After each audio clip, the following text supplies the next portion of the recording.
परभणी जिल्ह्याच्या पूर्णा तालुक्यातील पिंपळगाव बाळापूर या गावचे भूमिपुत्र आणि छत्रपती संभाजीनगर येथील उच्च न्यायालयामध्ये आपल्या उत्कृष्ट कार्यामुळे सर्व दूरपर्यंत सुप्रसिद्ध झालेले ॲडव्होकेट शहाजी बापूराव घाटोळ पाटील यांनी आपले वेगळेपण जपलेले आहे। त्यांचे वडीलही गावामध्ये सुप्रसिद्ध आहेत। सामाजिक व राजकीय कार्यासोबतच शेतीची त्यांना मोठी आवड आहे। पूर्वीपासूनच गावातील भांडणतंटे घेऊन लोक त्यांच्याकडे येत असतात व त्यावर ते उत्तम प्रकारे न्यायदान करण्याचे काम करतात। गावामध्ये त्यांचा मोठा मान सन्मान आहे। लोकांच्या सेवेसाठी ते सदैव आपला वेळ देत असतात। अशा या कुटुंबामध्ये जडणघडण झालेले ॲडव्होकेट शहाजी घाटोळ पाटील हे देखील छत्रपती संभाजीनगर येथेच अनेक दिवसांपासून वास्तव्यास आहेत। न्याय विभागामध्ये त्यांचे उत्कृष्ट कार्य चालू आहे। त्यांचाही मित्रपरिवार मोठा आहे। तसेच वकील संघाच्या माध्यमातून त्यांनी आपल्या सहकारी बांधवांसाठीही खूप छान कार्य केलेलं आहे। यामुळे ते सर्वत्र सुपरिचित झालेले आहेत। सर्वसामान्य लोकांनाही ते आवर्जून सेवा देतात। सामाजिक कार्याची त्यांना मोठी आवड आहे। त्यांच्या या यशामध्ये त्यांचे आईवडील, कुटुंबीय, बंधू, भगिनी त्याचबरोबर त्यांच्या सौभाग्यवतींचाही मोठे योगदान आहे। म्हणून अशा या सुसंस्कृत, अभ्यासू असलेल्या ॲडव्होकेट शहाजी घाटोळ पाटील यांच्या आजवरच्या या यशस्वी व अविस्मरणीय आणि उल्लेखनीय अशा जीवन प्रवासावर प्रकाश टाकण्याकरिता आमचे मुलाखतकार संतोष रोकडे यांनी मांडलेली ही विशेष मुलाखत पहा आपल्या न्यूज वन महाराष्ट्र वाहिनीवर। मी ॲडव्होकेट शहाजी घाटोळ पाटील मुंबई उच्च न्यायालयाच्या औरंगाबाद खंडपीठात एक वकिली व्यवसाय करत आहे।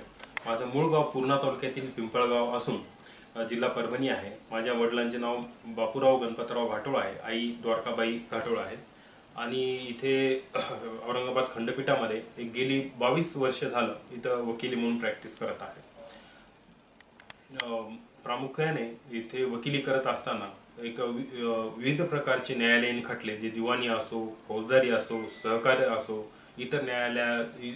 तसेच येथील इतर न्यायालय जसे की सहकार न्यायालय असो, महसुली न्यायाधिकरण असो, DRT कोर्ट असो, इतर ठिकाणी पण चांगल्या पद्धतीने काम करायचा प्रयत्न केलेला आहे। आणि या सर्व याच्यामध्ये वकिलीचे कामकाज सुरू असताना एक वकील संघाचा सदस्य तसेच सचिव म्हणून निवडून पण आलो होतो आणि विविध पक्षकारांच्या समस्यांबरोबर वकील वर्गाच्या जे काही एक संघटनात्मक जे काही कामं असतील ती केलेली आहेत। विविध अडचणी सोडवायचा प्रयत्न केलेला आहे। त्यामुळे वेळोवेळी जे काही समजा काम केलेले आहे त्याची प्रशंसा व त्याचा दखल घेण्यात आलेली असून सर्वांकडून एक चांगल्या पद्धतीने काम केल्याबाबत एक समाधान आहे।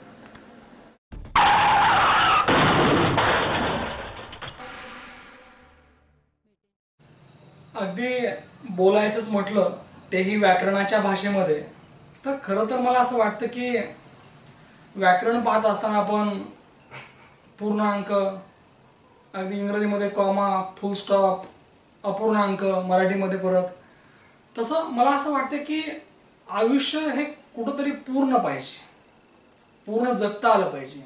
आणि ज्या माणसाला पूर्ण जगता येतं तीच माणसं खऱ्या अर्थानं यशस्वी झालेले असतात। कारण कधी कधी काय होतं की आपण मागे बघतो की माझे वडील, माझी आर्थिक परिस्थिती आणि मग मला काही करायची गरज नाही असा एक भाव मनामध्ये उमटलेला असतो।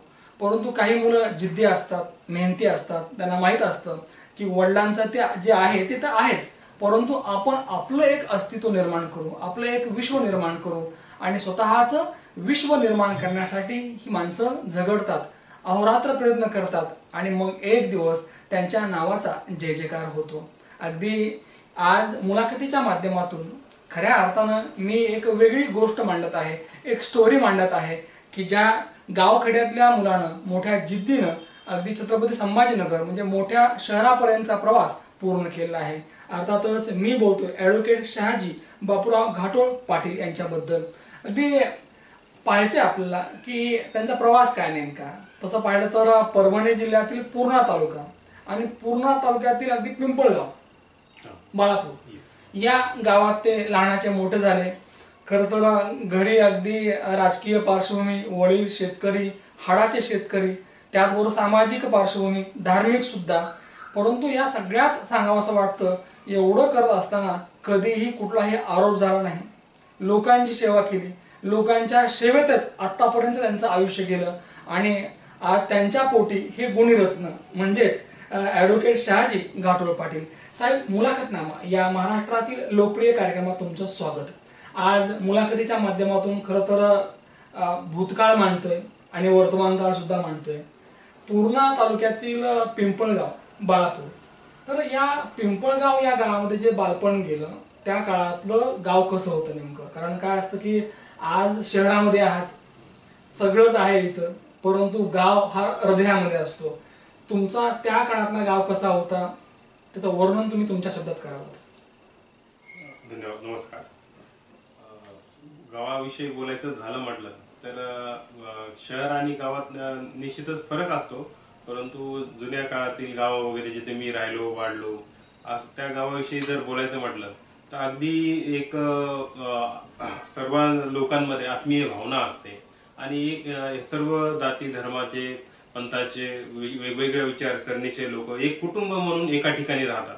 निश्चितच अशा कुटुंबामध्ये, अशा गावामध्ये जेव्हा मी राहिलो वाढलो, मला खरंच त्या आठवणी म्हणलं तर अगदी मनापासून आहेत आणि आज पण त्या आठवणीचे मी जपन करून आहे.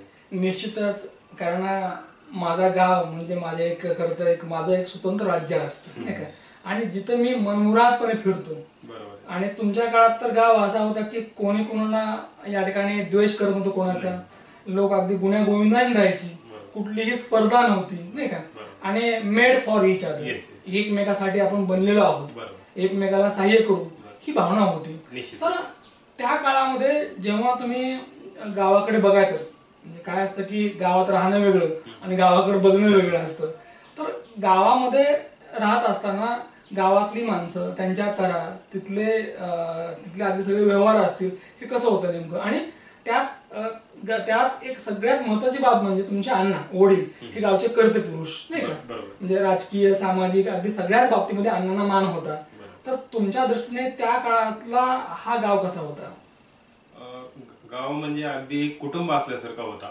गावातले जे कर्ते पुरुष असतात, जसे वडील आहेत, तर त्यांचा जो शब्द असेल तो सर्वांना मान्य राहायचा. गावात कोणाची अडचण असेल, तक्रार असेल, ते घेऊन यायचे आणि त्यांनी एक मोठ्या मनाने जी काही गोष्ट सांगितली सर्वांना मंजूर राहायची ती, आणि ते कुठं बाहेर त्याची वाच्यता न होता गावातला प्रश्न गावातच सुटायचा. अशी त्या प्रकारची व्यवस्था होती. आज छत्रपती संभाजीनगर या हायकोर्टमध्ये, या न्याय मंदिरामध्ये आपण या ठिकाणी लोकांना न्याय द्यायचं काम करतात. परंतु एक काळ असा होता की गावखेड्यामध्ये, ढाजामध्ये जी चांगली माणसं आहेत, नीतिवान, चारित्र्यवान, आणि त्यात तुमच्या अण्णा होते. अण्णाने असे कितीतरी फैसले त्यांच्या ढाजामध्ये, त्यांच्या न्यायालयामध्ये मिटवली, तुम्ही ते पाहिलं आहे.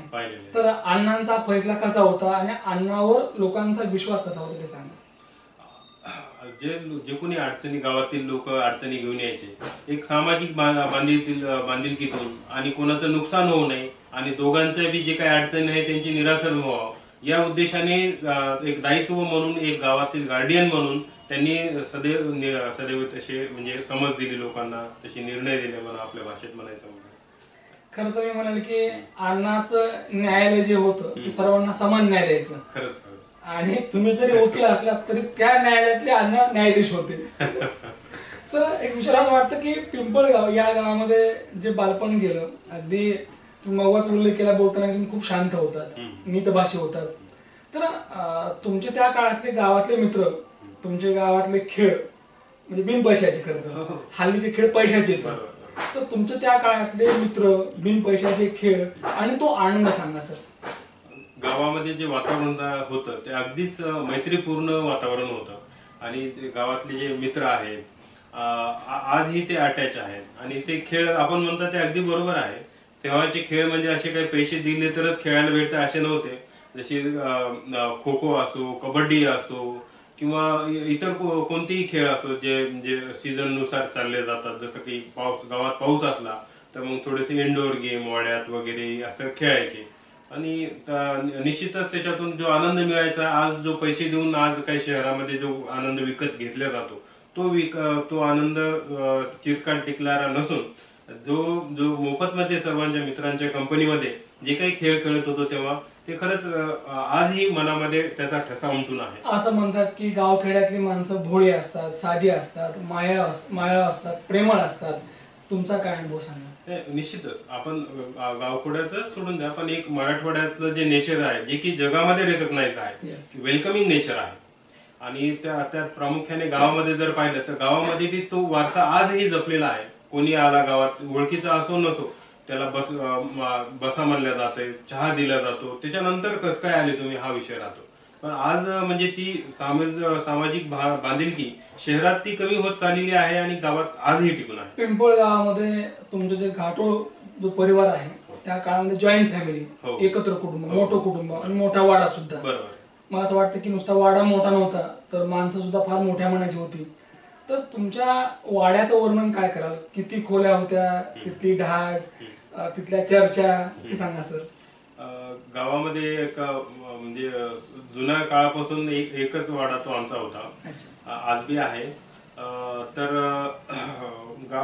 वाड्यामध्ये 2 ढाळ, पुढे 2 टप्पे आणि त्याच्यानंतर मग बरे मध्ये चौकामध्ये मोठा व्हरांडा जे की ओपन टू स्काय आणि चारी बाजूनं असे 2 मजली असे रूम्स, भरपूर रूम्स आहेत. त्याच्यात हे सर्व मोठं एकत्रित कुटुंब राहत होतं. आणि त्याच्यात जर आपण माणसाचीच गणना केली तर अगदी 100-1 माणसं राहतील एवढा वाडा असतो. गावातले जे वाडे होते ते वाडे म्हणजे उन्हाळा, पावसाळा, हिवाळा याला सगळे ऋतू तो कॅच करेल, त्याला तो फेस करेल अशा प्रकारचे ते वाडे होते नाही का. अगदी उन्हाळ्यामध्ये थंड वाटायचं, हिवाळ्यामध्ये ऊब यायची आणि पावसाळ्यात तर अगदी सुरक्षित वाटायचं. सर, वाडा आणि वाड्याची संस्कृती फार वेगळी खरं तर. मला असं वाटतं की त्या वाड्याने अनेक लोकांना जगवलं असेल, अनेक लोकांना अन्न दिलं असेल नाही का. तर तुमच्या वाड्याची काय ओळख आहे सांगा? आमच्या वाड्याची ओळख म्हणलं तर नेमकं कृषी प्रधान सर्व घरचे लोक आहेत सर्व. आणि कृषी प्रधान असल्यामुळे आपण जे म्हणताय की निश्चितच लोकांना अन्न दिलं असेल. त्याच्यात सामाजिक दायित्व जपून असल्यामुळे लोकांना जे काही होईल तो वाड्याने न्याय दिलेला आहे. आणि त्या भावनेतूनच ज्या वाड्यातून नवीन पिढी घडल्या त्याच भावनेतून पुढे आलेले आहेत. ते संस्कार पण महत्वाचे, तो आत्मीयता महत्वाची आहे. डाळ जी असते म्हणजे पुढच्या 2 रूम तिथं सहसा लहान मुलांना प्रवेश नसतो, म्हणजे पाहुणे आल्यानंतर. बरोबर. तर तुम्ही ज्या वेळेला त्या डाळाकडे जायचं पाहुणे आल्यानंतर, तर त्यांच्या ज्या गप्पा होत्या, मोठ्यांच्या गप्पा, त्या गप्पा काय होत्या, काय असायच्या आणि त्यात तुम्हाला इंटरेस्ट होता का? त्या धाजेमध्ये मग आम्हाला जरी समजा मोठ्या माणसं असल्यावर मुलांना प्रवेश नसेल पण आम्ही काही ना काही कामानिमित्त जायचो. जसे की चहा घेऊन जाणे, पानपुडा घेऊन जाणे किंवा काही म्हणा कोणी बोलवलं तर मग जेव्हा गेलं तेव्हा सर्व माणसं जो आत्मीयतेने घ्यायचे, काय बाळा काय करतो, कितवीत आहे, अशी एक आत्मीयता राहायची ती पण. आणि त्याच्यात चर्चा म्हटलं तर वेगवेगळ्या राहायच्या.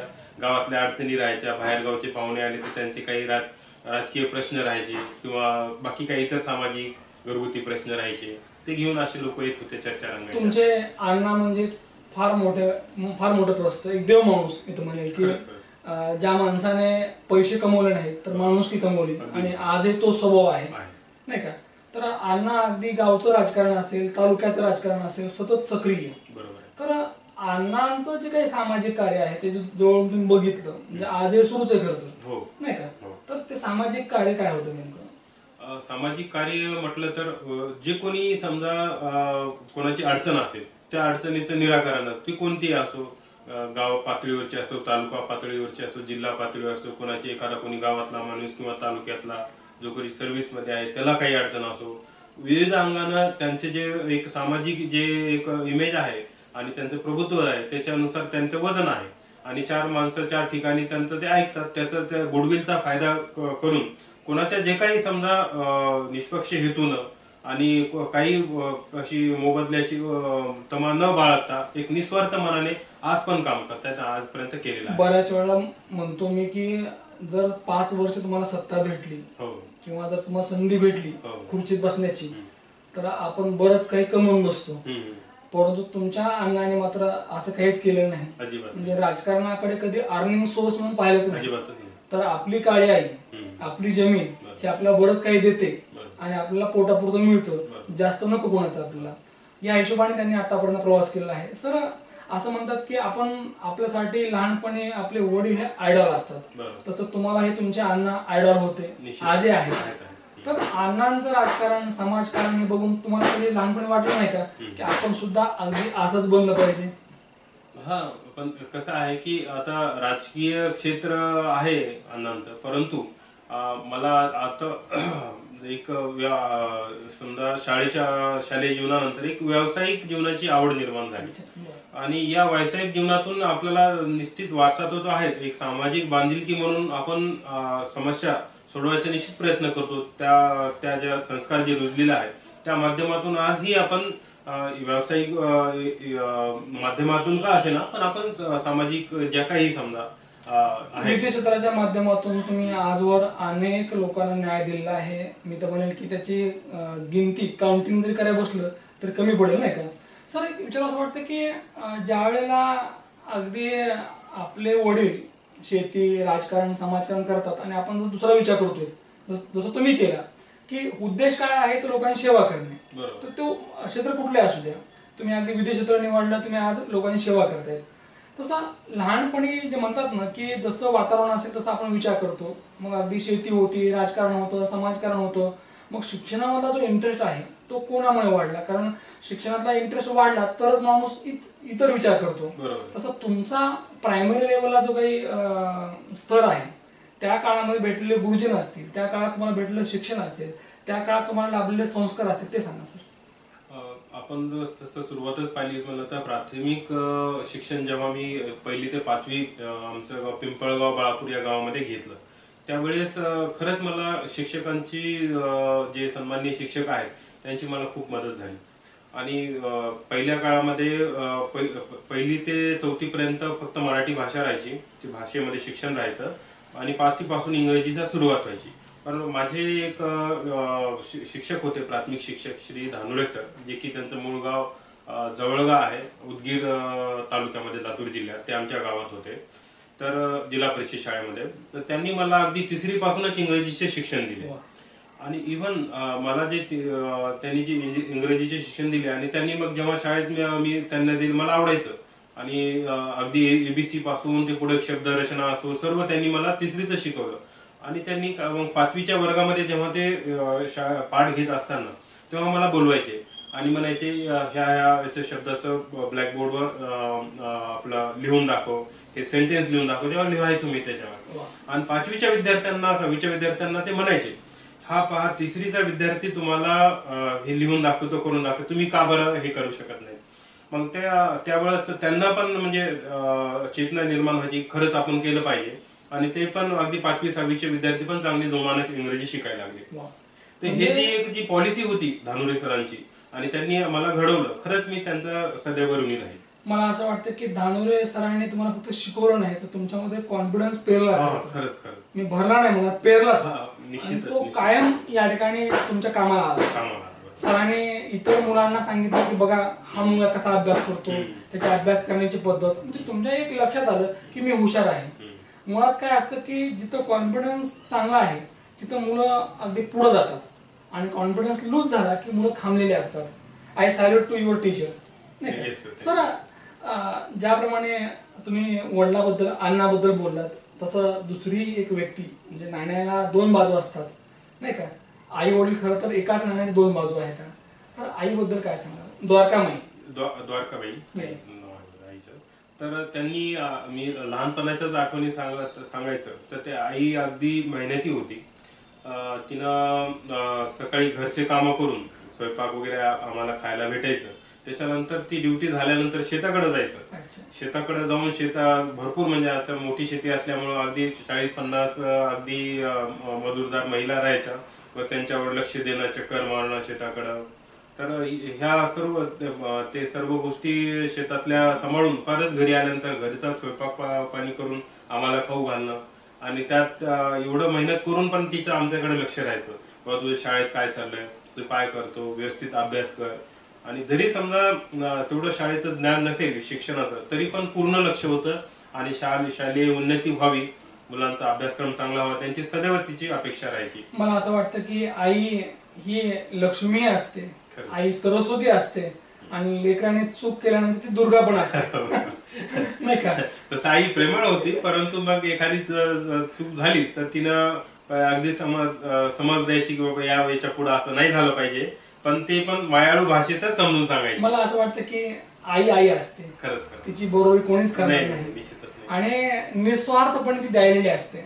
सर लहानपणे असं म्हणतात की आपल्याकडे भरपूर वेळ असतो नाही का, आणि आई कामात असते आणि आपण नेहमी घुटमळत असतो आईच्या अवतीभोवती.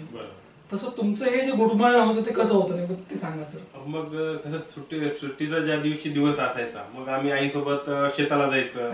त्याच्यानंतर मग एरवी मग जेव्हा किंवा समजा वेळ मिळेल तर मग आईला कामामध्ये मदत करू लागायची. जे काही करता येईल तेवढं तिच्यासोबत राहून करत होतो.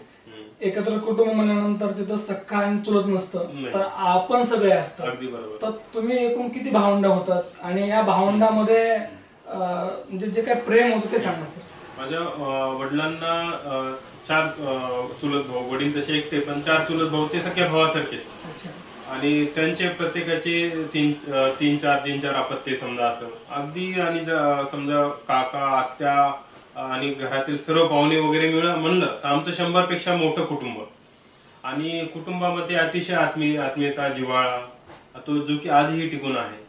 असं म्हणतात की प्रेम असेल तर सगळीच बांधणी होते. हो, माणसं एकत्र राहतात, परंतु जिथं पैसा येतो, स्वार्थ येतो, माणूस माणसामध्ये राहत नाही, बरोबर आहे, भाऊ भावाजवळ राहत नाही नाही का.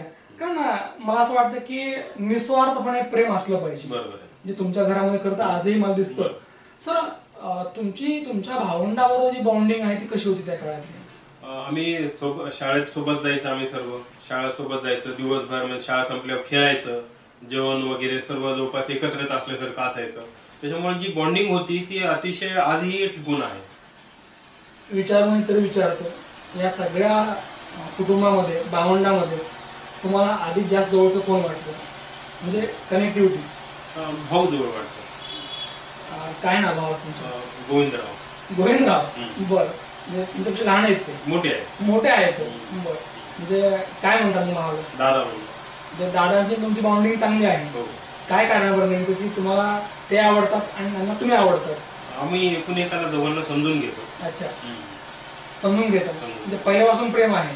जसं तुम्ही तुमची बॉन्डिंग सांगितली तुमच्या भावाबद्दल, तर मला ऐकायचं आहे की तुमच्या ज्या बहीण आहेत, म्हणजे लहानपणी काय असतं की बहिणीची माया जरा वेगळी असते नाही का, ती कायम असते खरं तर. जसे आईची माया असते त्यानंतर बहिणीची माया असते, म्हणजे ताईची माया असते. तर तुमच्या ताईबद्दल काय सांगाल? ताई, मोठी ताई विद्याताई म्हणून आहे, ती पण अतिशय प्रेमळ आहे आणि लहानपणापासून तिचा आधार असतो सर्वांना. आणि छोटी ताई आशाताई, त्या पण अतिशय प्रेमळ आहे आणि त्यांचं नेहमीच चर्चा मार्गदर्शन असते त्यांचं. बहीण म्हटलं की लुटूपुटीची भांडणं आले, रुसवे फुगवे आले, तसं तुमचं काय व्हायचं नेमकं? तसं भांडणं वगैरे काही फारसं कधी वाटले नाही कधी, पण मैत्रीपूर्णच असं राहायचं. समजदारपणा होता. समजदारपणा होता. सर तुमचं कुटुंब, तुमची सगळी भावंड, त्या काळातल्या सगळ्या गोष्टी मी तर मांडल्या. खरं तर एक गोष्ट विचारायची मला की सण तसे तर शहरामध्ये आहेत आणि खेड्यात सुद्धा आहेत, पण गावाकडची सण जरा वेगळी असतात, अपूर्व असतं, वाढ बैल असतात लोक. तसं प्रत्येक सण वेगळ्या गावातला, अगदी बैलपोळा असेल, लक्ष्मी असतील, दिवाळी असेल, दसरा असेल, तर तुम्हाला कुठला सण जास्त आवडायचा की ज्या सणाची तुम्ही वाट बघायचा? गावातील मोठाले सण म्हटलं तर दिवाळी आणि पाडवा. दिवाळीला असं व्हायचं की सर्व इथे कुटुंबातील जे की आत्या असतील, बहिणी असतील, ज्या की लग्न होऊन बाहेरगावी गेलेल्या, तर एक माहेरी यायच्या. त्यांच्यासोबत ते फक्त बहिणी आत्या वगैरे नाही यायचं, तर त्यांचे मुलं बाळ सर्वच यायचे. असं करत करत काय व्हायचं की आमचा अगदी परिवार 100च्या वर एकाच ठिकाणी यायचा. आणि तेव्हा जे सर्व एकत्र आल्यानंतर ते चर्चा, ते धिंगामस्ती, खेळ वगैरे, खाणे, म्हणजे सर्व अगदी म्हणजे एखादा छोटी गोष्ट पदार्थ केला दिवाळीच्या वेळेस त्याच्यावर अगदी 100 लोक तुटून पडायचे. त्याच्यामुळे जे कॉम्पिटिशन होतं, जे काय मजा यायची ती आज रोजी सर्व समोर असताना पण खायला एक मुलांचा इंटरेस्ट नसतो की जाऊ दे बाबा हे गोडच आहे, हे तिखटच आहे, तसं नव्हतं. तेव्हा अगदी वेगळीच मजा होती. मला असं वाटतं की मोठं पातेल राहायचं असं किंवा मोठी ताट, आणि ते ताट सगळ्यांमध्ये ठेवायचे ते, आणि सगळ्यांनी अटॅक करायचं. मला असं वाटतं की ती मजा वेगळीच होती. ज्याला भेटलं ते नशीब, नाही भेटलं ते. म्हणजे खरं तर तुम्ही ही दिवाळी खूप अनुभवली आहे. खूप खूप सर, असं म्हणतात की वेळ थांबत नाही, समय किसी के लिए रुकता नाही. तर हा वेळ गेला खरं तर, आता फक्त आठवण येतात. तर ज्या वेळेला शिक्षण झालं तिथलं गावातलं प्रायमरी, तर तुम्ही मग उल्लेख केला की तुम्ही पहिल्यांदा शहरामध्ये आलात, पुण्यामध्ये पुढील शिक्षणासाठी. तर जेव्हा पूर्ण या शहरामध्ये आला, तिथली शाळा, त्या शाळेचं नाव, तिथं लाभले तुम्हाला गुरुजन, तिथला माहोल, ते सांगा सर. आणि तुम्ही उल्लेख केला की तुम्हाला मॅथ हा विषय, गणित हा जास्त आवडायचा. बरोबर. तर 6वीला मी तालुक्याला पुण्याला आल्यानंतर तर अभिनव शाळा म्हणून लाभली मला, अभिनव विद्याविहार. तर त्यामध्ये शिक्षकाला आपलं गणिताला जे होते आपलं यमगर सर म्हणून शिक्षक होते, इंग्रजीला कुमावत सर म्हणून होते. त्या अतिशय चांगल्या पद्धतीने शिकवायचे. त्याच्यामुळे गणित आणि इंग्रजीची खूप चांगली असं गोडी निर्माण झाली त्यांच्यामुळे, आणि त्यामुळे भाषेचा विकास होत गेला, गणिताविषयी प्रेम वाढत गेलं.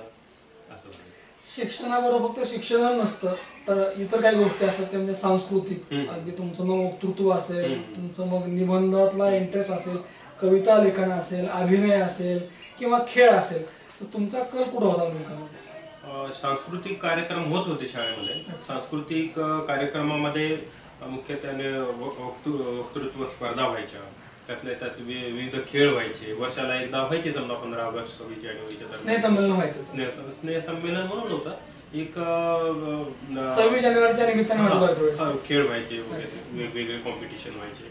तर त्या दरम्यानच्या काळामध्ये ह्या अदर ऍक्टिव्हिटीज आहेत त्याला वाव द्यायचा. त्याच्यात आम्ही हिरिरीनं स्वतःहून सहभाग घ्यायचा, सगळ्या गोष्टीत आपला सहभाग नोंदवायचा, निबंध स्पर्धा असो, सर्व गोष्टी असो. असं म्हणतात की कोणीतरी मागा असेल तर आपल्याला बळ येतं. तुमच्यासाठी तुमच्या अण्णा खरं तर फार मोठं बळ होतं, ताकद होती. तर या शैक्षणिक प्रवासामध्ये अण्णांचा सपोर्ट काय होता नेमका?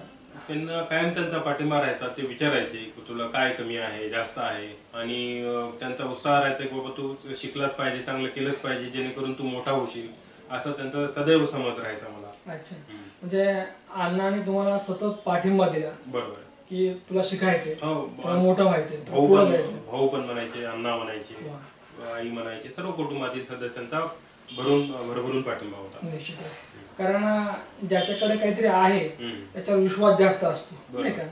सर, 10वी नंतरचं जे आयुष्य असतं की जेव्हा निकाल लागतो आपला 10वीचा SSCचा, तर एक पुढे क्वेश्चन मार्क असतो की पुढे काय करायचं.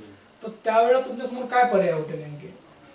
10वीला खरं पाहिलं तर जेव्हा निश्चित 10वी होते तेव्हा व्यावसायिक जगाची तेवढा संबंध नसतो आणि माहिती पण नसते, आणि एक माणसाच्या मनामध्ये एक नवीन पर्याय निर्माण झालेला असतं की मी सायन्स घेऊ का, आर्ट घेऊ का, कॉमर्स घेऊ का, पॉलिटेक्निक घेऊ किंवा दुसरे काही जे की आफ्टर 10th कोर्सेस आहेत.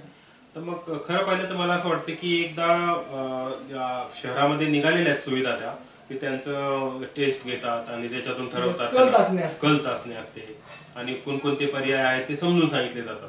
परंतु प्रामुख्यानं काय होते की आता मेडिकल आणि इंजिनिअरिंग हे दोनच सर्वांना पर्याय दिसतात. त्याचं कारण पण मला असं वाटतं की ते जे ऍडव्हर्टायझिंग आहे क्लासेसची वेगवेगळ्या, त्या माध्यमातून आमच्या क्लासचे एवढे विद्यार्थी MBBS ला लागले, इंजिनिअरिंग झाले, कॅम्पस सिलेक्शन झालं, असं वगैरे वगैरे ते ऍडव्हर्टायझिंग आहे. त्याचं कारण असं आहे की सोशल स्टेटस काय नाही, की डॉक्टर झाल्यानंतर मान असतो, इंजिनियर झाल्यानंतर मान असतो, आणि म्हणून कदाचित पालकांचा कल तिकडे जास्त असतो, नाही का?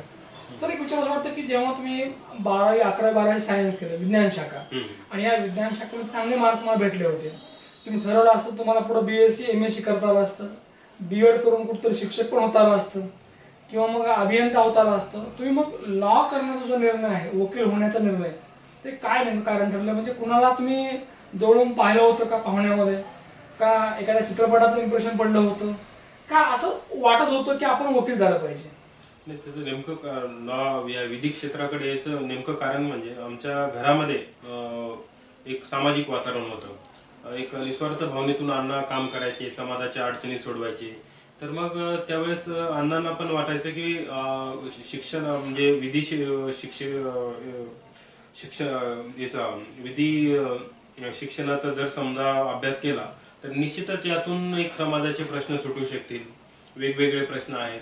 तर मग त्या अण्णांचा त्या विधी शाखेकडे कल होता आणि आमच्या पण मनामध्ये सामाजिक वातावरण दृढ झालेलंच होतं घरी राहून, सर्व एकंदरीत वातावरण पाहून, त्यामुळे कल निर्माण झाला. 12 नंतर तुम्ही तब्बल 5 वर्ष यासाठी दिले हो, आणि नांदेड शहरामध्ये तुम्ही तुमचं लॉ पूर्ण केलं. बरोबर. तर काय असतं की 2 बाजू असतात खरं तर. एक तर शिक्षण पूर्ण करणे आणि परत आपल्या गावाकडे वळणे किंवा उद्योग सुरू करणे. तुम्ही शिक्षणच असं घेतलं की ते आपल्याला भविष्यामध्ये कामाला येईल, आपल्याला उभारता येईल. सर, लॉ पूर्ण झाल्यानंतर तुमच्या समोर अनेक पर्याय होते, अनेक शहरं होती. नांदेड असेल, इव्हन तुमचं पूर्ण सिटी असेल किंवा परभणी असेल, या सगळ्या शहरांना बगलते तुम्ही छत्रपती संभाजीनगर म्हणजे त्या काळातलं औरंगाबाद हे शहर का निवडलं? याचं काय कारण ठरलं नेमकं? त्याचं कारण असं होतं की एक जे काही समजा नागरिकांचे प्रश्न आहेत, ज्या एक एक कोणतंही क्षेत्र, महसूल असो, सहकार असो किंवा इतर कोणतेही असो, तर ह्याचे जे वाद असतात, जे ओरिजिनल ज्युरिडिक्शन आहे ते बेसिकली हायकोर्टमध्ये येते आणि त्यामुळे मोठ्या प्रमाणात जे काही समस्यांचे निराकरण आहे ते उच्च न्यायालयाकडून निश्चितपणे होऊ शकते आणि त्यामुळे माझा जास्त कल होता. त्यातल्या त्यात याचं अपिलेट ज्युरिडिक्शन आहे, तालुका जिल्हा न्यायालय जे आहे त्याच्यातले विविध निर्णय जे असतात की मान्य हायकोर्टामध्ये येतात. तर मग त्या ज्युरिडिक्शन मोठं असल्यामुळे आणि इथं काम करण्याच्या आणि समाजाला न्याय देण्याच्या संधी जास्त असल्यामुळे मी उच्च न्यायालयाचा निवड केली. उंच झेप खरं तर गरुड घेतो आणि तुम्ही गरुडाप्रमाणे ही झेप घेतली. मी यासाठी म्हटलं की इथून तुमचं पूर्ण तालुका, गाव खूप दूर आहे आणि तिथून इथपर्यंत येणं म्हणजे या शहरामध्ये सगळं अनभिज्ञ होतं. म्हणजे इथं कोणी ओळखीचं नव्हतं, इथं कुठलं आपलं घर नव्हतं, अगदी हे शहर नौकं होतं, इथली माणसं नौकी होती आणि इथं काम करायचं होतं. ज्यावेळेला हा विचार मनामध्ये आला की मला जायचे तिथपर्यंत, त्यावेळेला अशी कधी भीती वाटली नाही का की आपल्याला जमेल अगर न जमेल किंवा किंतु परंतु, to be or not to be असं? कसं की मला वडिलांचा पाठिंबा होता. वडिलांना म्हणणं होतं की तू जा उच्च न्यायालयामध्ये वकिली कर, तिथं तुला चांगला स्कोप राहील, तुझ्याकडून चांगले कामं हात घडतील, एक समाजाला न्याय देण्याचा तू प्रयत्न करशील. तर ठीक, या भावनेतून मी इथं आलो आणि घरच्यांचं पाठबळ होतं. त्याच्यानंतर इथं जे काही उच्च न्यायालयात आल्यानंतर सिनियर असतील, बाकी माझे मित्र असतील, बाकी सरकारी वकील असतील, न्यायमूर्ती असतील, सर्वांनीच म्हणजे एक जपलं. एक ज्युनियर म्हणून इथं एक मान्य उच्च न्यायालयाच्या औरंगाबाद खंडपीठामध्ये एक ट्रेडिशन आहे की एकूण एकाला जपायचं काम करणार आहे. आता सर्वांनी मला पाठबळ दिलं, त्याच्यामुळे मन माझं इथं रुजलं आणि मला कधीच वाटलं नाही की मी इकडं जावं का तिकडं जावं का. एक कुटुंबाप्रमाणे इथं एक वागणूक आहे. झेप घेणारी माणसं खूप आहेत, परंतु काय असतं की ज्या वेळेला आपण पुढे जातो त्यावेळेला एक काम करायचं असतं, ते म्हणजे परतीचा दोर कापायचा असतो किंवा मग ठेवायचा तरी असतो. मला असं वाटतं की तुम्ही परतीचा दोर कापलेला होता, की आपल्याला परत जायचं नाही. असं काही मनामध्ये कधीच विचार बी नाही आला किंवा असं कधी वाटलं नाही की परत जायचंच नाही आपल्याला. आजही मला जेव्हा कामातून वेळ असतो, कधी सुट्टीचा दिवस असतो, मुलांना घेऊन आम्ही गावी जातो. मी ते नाही म्हटलं की इथं आलोय तर मग इथं उभा राहायचं. अच्छा अच्छा, मला परत जायचं नाही. म्हणजे काय की मी इथंच उभारणार, इथंच काम करणार आता, म्हणजे हार नाही मानणार. येस, हा उद्देश. सर, ज्या वेळेला इथं आला त्यावेळेला काय असतं की आपल्याला काहीतरी पाहिजे असतं, म्हणजे काय की कोणाची मदत लागते, कोणतरी गुरु लागतो. तसं इथं आल्यानंतर मग तुम्हाला लाभले गुरु, मार्गदर्शक कोण की ज्यांच्यामुळे तुम्हाला इथं उभारता आलं या शहरामध्ये? तर इथे मी अण्णांनी मला इथे आणलं की बाबा तुला उच्च न्यायालयात वकिली करणं आहे. तर मग वडिलांचे मित्र होते ॲडव्होकेट श्री शरदराव गव्हाणे साहेब, जे की माजी न्यायमूर्ती BN देशमुख साहेबांच्या सोबत राहिलेले, त्यांच्यासोबत कार्य केलेले. आणि त्यांनी मग त्यांचं वय झाले असल्यामुळे त्यांनी ॲडव्होकेट VD साळुंखे सरांकडं मला एक ज्युनियरशिप कर म्हणून सांगितलं. मग मला माझ्या सिनियरांचं पण भरपूर मार्गदर्शन लाभलं आणि त्यांच्यासोबत एक 5-1 वर्ष काम केल्यामुळं त्या निश्चितच एक माझ्या एक आयुष्याची शिदोरी निर्माण झाली आहे वकिली व्यवसायाची म्हणायला हरकत नाही. इस दुनिया में मेहनत से बढ़कर कोई नाही असं म्हणतात की आपण इतके प्रयत्न चांगले करावेत की जो कोणी आहे देणारा तो कोणी असेल त्याला ते द्यावंच लागेल. मग तो निसर्ग असेल, देव असेल किंवा कोणी असेल. तुम्ही त्या काळामध्ये प्रचंड मेहनत घेतली. खरं तर आज अनेक तरुण विविध क्षेत्रामध्ये अगदी पदव्या घेऊन आहेत, पण कष्ट करायची नाही भावना असते. आणि जर आम्हाला पाहिजे असेल तर अगदी ते रेडीमेड शॉर्टकट आम्हाला पाहिजे नाही का. पण तुम्ही खूप मेहनत घेतली, तर नेमकी काय मेहनत घेतली ते सांगा. नेमकं आता जेव्हा ज्युनियर एक उच्च न्यायालय जॉईन केलं, एक वकिलीला इकडं एक ॲज अ ज्युनियर म्हणून सुरुवात केली. आमचे सिनियर सरांच्या ऑफिसला मी अगदी सकाळी ब्रेकफास्ट करून सकाळी 8 वाजता शार्प जायचं. त्याच्यानंतर मग 8 ते 10 पर्यंत साहेबांच्या ऑफिसला. त्याच्यानंतर मग अगदी 10:30 ते परत 6 वाजो 7 वाजो जेवढा काही वेळ लागेल कोर्टामध्ये तिथपर्यंत कोर्टात थांबायचं. लगेच फ्रेश होऊन परत ऑफिसला यायचं. आलं की अगदी रात्री 10-11 किती पण वाजो, जोपर्यंत काम संपत नाही तोपर्यंत थांबायचं. आणि आता तर खूप सुविधा आहेत, डिजिटल वर्ल्ड आहे सर्व. तर मग अगदी जुन्या काळातले बोर्ड होते, एक ना एक मॅटर पूर्ण हायकोर्टातले जे मॅटरचे चेक वगैरे करायला लागायचे, तेवढं वेळ लागून मग हातात कुठेही फाईल पडायच्या. आणि आता कसं आहे की आपल्याला अगदी 8 दिवस अगोदर आपल्या ई कोर्ट ऍपवर वगैरे सर्व कळते की उद्या कोणते मॅटर आहे, 8 दिवसांनी कोणते आहेत. तेव्हा अशा सुविधा नव्हत्या.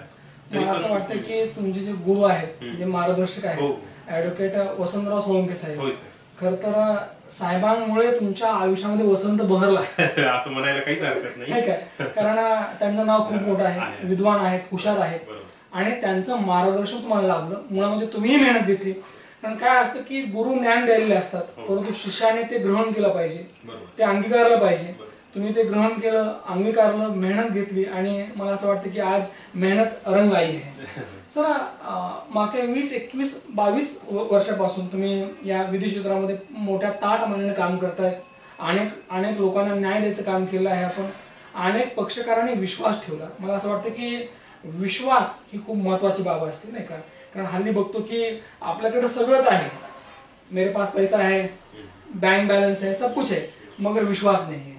पण तुम्ही तो जपला खरं तर, लोकांचा विश्वास, त्या विश्वासाला तडा गेला नाही. तर आम्हाला ऐकायचं की वकील साहेब, हा 22 वर्षाचा विधी क्षेत्रातला प्रवास काय नेमका, काय नेमका अनुभव आहे ते सांगा. 22 वर्ष म्हणजे अगदी हा मोठा प्रवास झाला. प्रत्येक अनुभव तर म्हणजे सांगणं शक्य नाही. परंतु सुरुवातीच्या काळात जेव्हा एक 5 वर्ष ज्युनियरशिप केल्यानंतर, 5 वर्षानंतर जेव्हा एक वकिली म्हणून व्यवसायास प्रत्यक्ष सुरुवात केली, त्यावेळेस मला वाटतं खरंच सर्वांनी मला सामावून घेतलं. आता जेव्हा एक पहिलं बेल पिटिशन अंडर सेक्शन 307 307 IPCचं केलं, ते की त्याच्यात anticipatory petition bell petition file केला. आता तेव्हाचे तत्कालीन माननीय न्यायमूर्ती नरेश पाटील साहेबांची सिटिंग होती तेव्हा क्रिमिनल साईडला. त्यांनी तो अटकपूर्व जामीन अर्ज मंजूर केला. तेव्हा जो आनंद झाला होता की मला वाटतं की आता किती मोठा खटला जिंकला तरी असं काही आनंद होईल असं वाटत नाही. म्हणजे ते त्या दरम्यानच्या काळात जे आपले सहकारी वकील असो, माननीय सहकारी वकील असो, सरकारी वकील असो किंवा माननीय न्यायमूर्ती असो, सर्वांनी अगदी ज्युनियर्सला सांभाळलं होतं आणि प्रत्येकजण प्रत्येकाची मदत करायची अशी एक भावना होती. त्या भावनेतून मी इथं खंडपीठामध्ये वाढलो. खरा तोची एकच धर्म, जगाला प्रेम अर्पावे. कारण धर्म काय आपला, तर आपण एकमेकाला सहाय्य करू, आपण एकमेकाला सहकार्य करू आणि ही भावना आपण जिवंत ठेवली पाहिजे. मागच्या 22 वर्षापासून पैशापेक्षा सुद्धा या ठिकाणी जो तुमचा भाव आहे मनातला, की जो अण्णाने तुम्हाला एक विश्वास दिला होता किंवा अण्णाने तुम्हाला जे सांगितलं होतं गुरुमंत्र की लोकांची सेवा कर नाही का, ते तुम्ही करत आलेला आहात. खरं तर सर, या 22 वर्षामध्ये तसं खूप अनुभव आहेत, खूप प्रसंग आहेत. सांगायचे म्हटलं तर वेळ पुरणार नाही. आम्हाला काही मोजके प्रसंग सांगा की जे कायम तुमच्या लक्षात राहिले. बरोबर. तर येथील समजा उच्च न्यायालयामध्ये वकिली करत असताना तर विविध एक प्रकारचे खटले म्हणा, प्रकरणं म्हणा, याच्यामध्ये मी दाखल केले आणि त्याच हिरिरींना समजा एक पक्षकारांनी ती बाजू मांडली. त्यातून पक्षकारांनी आम्हाला भरपूर कागदपत्र वगैरे उपलब्ध करून दिली आणि कायदेशीर मार्गाने समजा जे की आता जे कोणते प्रकरण आमच्याकडे येते अगोदर तर आम्ही ते कागदपत्र पाहतो, त्यांची निश्चित अडचण काय आहे ते समजून घेतो त्याच्यानंतर मग त्याच्यात लिगल कॉम्प्लिकेशन काय आहेत आणि त्याच्यानंतर कायदेशीररित्या त्या पक्षकाराची काय मदत आपण करू शकतो या दृष्टीने पाहिलं जातंय. त्याच्यात आपला लॉ अप्लाय करून आणि वेगवेगळे माननीय उच्च न्यायालयाचे, सर्वोच्च न्यायालयाचे विधी निर्णय जे की या अगोदर झालेले आहेत त्यात कसे अप्लाय होऊ शकतात हे पाहून कोर्टापुढे मांडणी केल्या जाते. आणि कोर्टापुढे एकदा मान्य कोर्टापुढे प्रकरण गेल्यानंतर हे नेमकं तिथं दोन साईड असतात. एक समजा पिटिशनर म्हणा, एका साईडला अगेन्स्ट रिस्पॉन्डंट आणि दोन्हीचा बाजूचं एक बाजू ऐकून कायदेशीर परिस्थिती पाहून सर्व मान्य न्यायालय न्याय देत असते. या न्यायालयीन प्रक्रियेमध्ये एक वकील म्हणून मला माझं ज्या पद्धतीने जे काही योगदान देता आलं त्या पद्धतीने मी योगदान दिलेलं आहे. आणि आज जर आपण जे रेशो ऑफ सॅटिस्फॅक्शन जो म्हणतात पक्षकार वर्गांचा आणि विश्वास म्हणतात, तो खरंच मी असं मला विश्वास वाटतो की तो विश्वास मी कमवलेला आहे. माणूस म्हणलं की मागण्या आल्या आणि मागण्यासाठी मग संघटन आलं, नाही का, एकी आली, कारण युनिटी इज द स्ट्रेंथ. तसं तुमच्या वकिलांसाठी एक वकील संघ असतो आणि त्याच्यामध्ये सतत निवडणुका असतात, कोणतरी अध्यक्ष होतो, उपाध्यक्ष, सचिव, नाही का. हे यासाठी की आपले काही प्रश्न असतात, नाही का, असं नाही की फक्त पक्षकारांचे प्रश्न असतात, आपले प्रश्न असतात. मग त्या प्रश्नांसाठी हा वकील संघ असतो आणि याच्यामध्ये तुम्हाला सचिव म्हणून इथं काम करण्याची संधी भेटली आहे. तर काय अनुभव नेमका इथला, कारण त्याची निवडणूक अशी तुमची, नाही का. अगदी सुरुवातीला 2008-9 मध्ये मी एक मुंबई उच्च न्यायालयाच्या औरंगाबाद खंडपीठाच्या वकील संघटनेचा एक सदस्य म्हणून निवडून आलो होतो. त्यावेळेस पण जे काही भरभरून काम करता आलं ते केलं.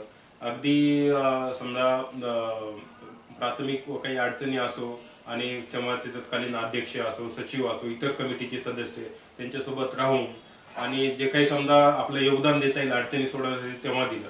त्याच्यानंतर सन 2019 मध्ये वकील संघाच्या निवडणुकीमध्ये एक सचिव म्हणून निवडून आलो.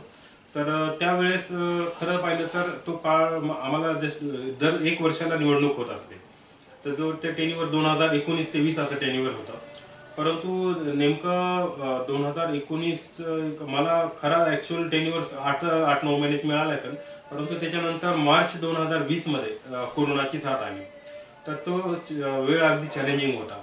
2 वेळेस लॉकडाऊन झालं आणि खूप अतिशय समस्या होत्या. म्हणजे एक वकील वर्गाच्या पण खूप मोठ्या समस्या, कारण कोर्ट बंद झाले सुरुवातीला. त्याच्यानंतर मग व्हर्च्युअल हिअरिंग सुरू झाल्या, ऑनलाईन हिअरिंग, जे की कोणालाच आत्मसात नव्हत्या. तर मग आता ही जे नवीन ट्रेंड निर्माण झाला की बाबा काम तर बंद ठेवता येत नाही, तर मग ऑनलाईन हिअरिंगचा ट्रेंड सुरू झाला. ऑनलाईन हिअरिंगमध्ये लोकांकडं म्हणजे वकिलांकडं काही साधनं नव्हते आणि ती जी ऑनलाईन हिअरिंगमध्ये जॉईन कसं व्हायचं, आपल्या बाजू कशी मांडायची, फायलिंग कसं करायचं, खूप अडचणी होत्या. ह्या प्रामुख्याने अडचणी सोडवायचं मी काम केलं. त्याच्यानंतर मग आता ह्या परिस्थितीतून बाहेर कसं जायचं. आता तेव्हा लसीकरणाला आपण पाहायला लांबच लांब रांग राहायच्या. तर मग वकिलांचे कारकून असो, स्टाफ असो हायकोर्ट मधला, यांच्यासाठी आपण वेगवेगळे याचे जे व्हॅक्सिनेशनचे कॅम्प अरेंज केले आणि ज्याला जे कोणती दवाखान्याची अडचण असो, काही असो, ज्या पद्धतीनं ती सोडवता एक सामाजिक भावनेतून त्या सोडवण्याचा आपण प्रयत्न केला. आणि प्रत्येकाला ज्याला कोणी अडचण असेल एक आत्मीयतेला त्याच्याकडे जाऊन विचार, कारण तिथं त्यावेळेस कोणी बोलायला तयार नव्हतं, पण प्रत्यक्ष जाऊन जी काही मदत करता येईल ती करण्याचा प्रयत्न केला. नावच तुमचं शहाजी आहे आणि शहाजी नाव आपण जेव्हा ज्याच्या वेळी उच्चारतो निश्चितपणे या ठिकाणी देण्याची भूमिका असते. सर, एक विचार असं वाटतं की वकील संघाचा एक सचिव म्हणून तुम्हाला काम करण्याची संधी भेटली, चांगलं काम केलं, कोरोनाच्या काळात तर खूप उत्कृष्ट काम केलं, कारण आपण दुसऱ्याला दिलं पाहिजे ही भावनाच मनामध्ये फार वेगळी आहे. तर एक विचार असं वाटतं की या सगळ्या प्रवासामध्ये की ज्या वेळेला तुम्हाला फ्री टाइम मिळतो, मोकळा वेळ, तसं नसतो खरं, तरी ज्या वेळेला मिळतो त्यावेळेला काय करायला आवडतं. मोकळ्या वेळामध्ये लॉ जर्नल्स जे असतात, ज्याच्यात असं कसं कायदा तर एकच आहे, कायद्याचं रूप एक आहे, पण त्याचे पैलू वेगवेगळे बदलले जातात. त्याच्यामुळे ते लॉ जर्नल्स म्हणजे माननीय उच्च न्यायालयाचे निर्णय असो, माननीय सर्वोच्च न्यायालयाचे निर्णय असो, की त्याची मी बारकाईने पडताळणी करतो. त्याच्यात कोणता निर्णय बदलला, कोणत्यामध्ये काय बदल झाला कोणत्या निर्णयामध्ये, आणि त्या सर्व जरी आपण फ्री टाइम मध्ये वाचलं, पण जेव्हा आपण वकिली व्यवसायामध्ये काम करतो त्यावेळेस त्या निर्णयांची मदत होते. आणि ऐन टाइमला आपण समजा एखादा कोर्टापुढे प्रश्न निर्माण झाला तर तो आपला जो एक कॉन्फिडन्स राहतो तो त्या वाचनामुळे तो बिल्ट होतो. भाग्यवान तोच की ज्याची सौभाग्यवती चांगली आहे. मला असं वाटतं की तुमच्या सौभाग्यवती या चांगल्या आहेत, मायाळू आहेत की ज्याने तुम्हाला तुमची सेकंड इनिंग स्ट्रॉंग केली. कारण फर्स्ट इनिंग ही आईची असते, वडिलांची असते, आणि सेकंड इनिंग ही आपल्या अर्धांगिनीची असते. तर तुमच्या अर्धांगिनी ज्या आहेत सौभाग्य त्यांच्याबद्दल सांगा. माझी मिसेस संगीता, तर तिचं ग्रॅज्युएशन आहे, BA झालेली आहे. मला 2 मुलं आहेत. मोठा 12वीत आहे तो श्रीनिवास, आणि छोटा 6वीत आहे तो सर्वस्व. ती माझ्या मिसेस घरची सर्व जबाबदारी सांभाळते, त्यांच्या शिक्षणाकडे लक्ष देते. आणि मला जरी जास्त वेळ मिळत नसेल तरी पाहुणे जे कोणी समजा घरी येतात, सर्व व्हिजिटर्स वगैरे सर्वांचे ते एक सर्वांना एक माझ्या वतीनं जे काही समजा त्यांना एंटरटेन करायचं ते करते. आणि सर्वांना अगदी माझ्या बऱ्याचशा जबाबदाऱ्या तिने सांभाळलेल्या आहेत. मला असं वाटतं की घराला घरपणच मुळामध्ये आपल्या अर्धांगिनीमुळे असतं. निश्चित. आणि खर तर तुमच्या अर्धांगिनी या तुम्हाला साजेशा आहेत निश्चितपणे. सर अगदी काय असतं की जे पेराल तेच उगवतं. अन्नाने चांगलं पेरलं, खरं तर चांगले विचार पेरले, नाही का, की पैशापेक्षा सुद्धा मी मगच उल्लेख केला की माणसं जपली. सर तेच तुम्ही करत आहात, तोच धागा तुम्ही पकडला आहे. तर तुमचं देखील नेहमी सामाजिक कार्य असतं, सामाजिक कार्यामध्ये सक्रिय असता. कारण माझा जॉब, माझं कुटुंब एवढ्यापुरतं तुम्ही कधी मर्यादित राहिलं नाहीत, किंवा तो स्वभाव पण नाही. तर सामाजिक बांधिलकी आजवर काय राहिली नेमकी? सामाजिक बांधिलकी तर एक वकिलीच्या माध्यमातून जो कोणी समजा आपल्याकडे पक्षकार येतो, आता असं नाही की तो प्रत्येकच सदन असेल किंवा सक्षम असेल, जो कोणी आला आपल्याकडे त्याला समजा त्याच्याकडे आर्थिक अडचण आहे ती समजून घेऊन, कन्सेशन देऊन, किंवा गरज पडली तर त्याला विनामूल्य पण त्याचं काम करणं हे माझ्या स्वभावात आहे, एक सामाजिक दायित्व म्हणून करत आहे. तसेच गावाकडील मंडळी म्हणा किंवा आपल्या पक्षकार किंवा ओळखीतून इथं कोणी काही आले, काही त्यांची वकिलीच्या व्यतिरिक्तही दुसरी काही अडचण असेल, जसे दवाखान्याची असू शकते, काही असू शकते, या जेवढं काही माझ्या त्याला करता येईल एक सामाजिक दायित्व म्हणून मी करत आहे. मुळामध्ये अतिशयोक्ती नाही, पण सांगतो की पाटील नाव लावणं सोपं नाही. आणि जी माणसं ते लावतात त्यांच्यामध्ये एक दायित्व असतं. ती माणसं वेगळी असतात, नाही का, कारण हा ब्रँड आहे खरं तर. हे आडनाव नाही, आता ब्रँड आहे. मला असं वाटतं की तुम्ही आजवर तेच केलं आहे, नेहमी द्यायची भूमिका ठेवली आहे, लोकांना मदत करणे, लोकांना समजावून घेणे. कारण आपल्याकडे जे जे काही पक्षकार येतात त्यांची भूमिका काय आहे, त्यांच्यावर काय नेमका अन्याय झालेला आहे हे समजावून घेणे आणि त्यांना न्याय देणे, लढणे हा तुमचा स्वभाव आहे खरं तर. सर आजवरच्या या प्रवासाचं श्रेय आपण कोणाला देऊ इच्छिता? म्हणजे असं असतं की आपण मोठे होतो, आपण घडतो, आपलं नाव होतं, कधी काळी आपलं नाव नसतं खरं तर, पण नाव होतं. त्याला अनेक लोकांची दुआ असते, अनेकांचे आशीर्वाद असतात, कुणाची पुण्याई असते, त्यांच्यामुळे इथपर्यंत आपण येतो. तसं तुमच्या या प्रवासाचं श्रेय कुणाला आज जातं खरं तर? माझं जर खरं पाहिलं तर आतापर्यंत प्रवास पाहिलं म्हणलं तर मी श्रेय खरंच द्यायचं म्हटलं तर सुरुवातीला तर आई वडिलांना देईल, सर्व घरच्या सदस्यांना देईल. त्याच्यानंतर मला जे शिक्षक वृंद आहेत, जे की प्राथमिक शिक्षण असू दे, त्याच्यानंतर सेकंडरी असू दे, हायर सेकंडरी असू दे, लॉ एज्युकेशन असू दे, जे काही माझे सर्व शिक्षक वृंद आहेत त्यांना देईल. त्याच्यानंतर विधिक क्षेत्रात माझे जे काही शिक्षक म्हणा, गुरु म्हणा राहिलेले त्यांना देईल. सोबतचे माझे मित्र विधिक क्षेत्रातील मित्र असतील, सहकारी मित्र वकील असतील, त्यातल्या त्यात माननीय न्यायमूर्ती असतील, ते सर्वांना मी श्रेय देईल. आणि सर्वात महत्वाचं म्हणजे जे पक्षकार माझ्याकडे आले, त्यांनी माझ्यावर विश्वास ठेवला, त्यांना पण मी निश्चित तेवढं श्रेय देईल. त्या सर्वांच्या विश्वासामुळे या सर्व या आपली जी सिस्टीम म्हणतो त्या सिस्टीमने माझ्यावर जो विश्वास ठेवला, त्या सिस्टीमला मी सर्वांनाच मी एक श्रेय देईल. बरीचशी माणसं म्हणतात की मैं चलता गया और कारवा खुद ब खूब बनता गया. ये कारवा खुद ब खूब नाही बनता, तर अनेकांची दुआ असते, खरंच नाही की नाही, अनेक लोकांचं सहकार्य असतं. या सगळ्यांनी सहकार्य केलं. मुळामध्ये सर स्वतः तुम्ही चांगले आहात, म्हणजे काय असतं की लोकांनी ठरवायचं असतं स्वतः तुम्ही चांगले आहात, कारण त्या लोकांच्या लाईन मध्ये, यादीमध्ये मी आहे. मी असं सांगतो की स्वतः तुम्ही चांगले आहात, तुमचे शब्द, तुमची बोलण्याची पद्धत, तुमचं वागणं, या सगळ्या गोष्टी उजव्या आहेत, चांगल्या आहेत, आणि म्हणून चांगलं घडत गेलं. कारण माणसं म्हणतात की चांगलं काहीच घडत नाही.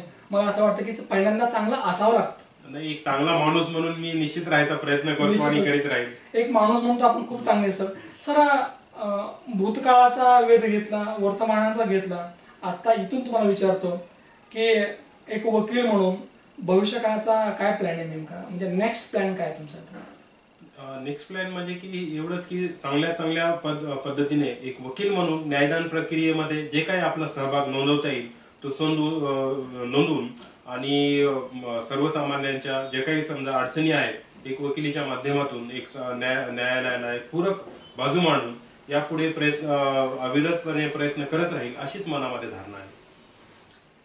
पिंपळगाव या गावापासून एक पिंपळ पान आम्ही उचललं आणि हे पिंपळ पान होतं शिक्षणाचं. हे पिंपळ पान इतकं अलगद उचललं की ते जपायला सुरुवात केली, कारण ज्ञान जपायचं असतं, ते वाढवायचं असतं. बऱ्याच वेळेला पिंपळ पान आपण वहीमध्ये ठेवतो, ते जपून ठेवतो. तसं ज्ञान आहे, ते जपलं पाहिजे, ते वाढवलं पाहिजे. वकील साहेबांनी अगदी गावापासून सुरू केलेला प्रवास तो शहरामध्ये आला आणि मोठ्या जिद्दीनं ते वकील झाले. कारण ही स्टोरी एवढी सोपी नाही, कारण वकील होणं एवढं सोपं नाही. हा अभ्यासक्रम कायद्याचा असतो, हा अभ्यासक्रम इंग्रजीमध्ये असतो आणि हे सगळं ज्ञान घेतल्यानंतर ते मांडता आलं पाहिजे. त्यांना ते मांडताही चांगलं आलं, कारण बऱ्याच वेळा डोक्यात खूप असतं पण ते मांडता येत नाही. मांडायला शिका, तळमळ पाहिजे समाजाबद्दल, आपल्या पक्षकाराबद्दल. आज ॲडव्होकेट शहाजी घाटोळ पाटील असं म्हणायला वेळ लागतो, हे नाव खूप मोठं झालंय, परंतु या माणसाने रात्रंदिवस काम केलं होतं आणि आजही करतायत. रविवार असो सुट्टी असो या ठिकाणी पक्षकाराचा फोन आला की हो मी आहे या, ही भावना असते. मला असं वाटतं, कारण पक्षकार हा दूरून यायला असतो, 200 किलोमीटर 300 किलोमीटर किंवा फार जवळचाही असू शकतो. त्याची अडचण असते आणि त्या अडचणीला या ठिकाणी बऱ्याच वेळेला देव येईल का नाही माहीत नाही, परंतु आमचे वकील साहेब अगदी देवासारखे दत्त म्हणून उभे असतात. आणि म्हणूनच न्यूज वन महाराष्ट्र चॅनल अशा या देव माणसाला, गुणी माणसाला सॅल्यूट करतं. निश्चितपणे ही मुलाखत तुम्हाला आवडली असेल. परत भेटूया पुढच्या मुलाखतीमध्ये. तोपर्यंत पाहत राहा न्यूज वन महाराष्ट्र चॅनल. धन्यवाद.